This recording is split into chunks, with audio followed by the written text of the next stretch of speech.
I think that this is an important move because there has been a coalition of people in Saskatoon and residents across the city who've been actively engaged in reconciliation, and being able to recognize those activities to date and create a space and a name and a place that facilitates that into the future and celebrates what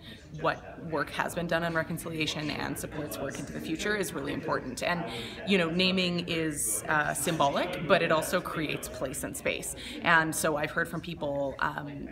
who have been a part of reconciliation efforts and the reconciliation Rock Your Roots walk over the last number of years, where this year 5,000 people came out to walk together. Those efforts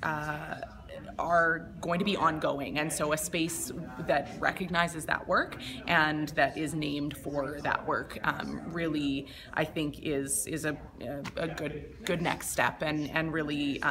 a way to both celebrate and move forward. Naming is a symbolic gesture, and I think that, as we heard today, the implementation of a new name in an area of a park isn't suddenly the removal of other names, and so there will be a balance between the Victoria name and the reconciliation name, and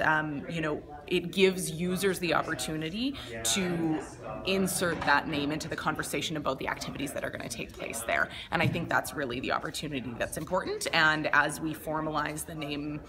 the renaming of that small area, we can have some signage and other things to support that. But it's really about the organizers and the on-the-ground folks who are working on reconciliation in Saskatoon actively, and inviting others to be a part of that, who can now use that name or will be able to eventually use that name and advertise their work in that way.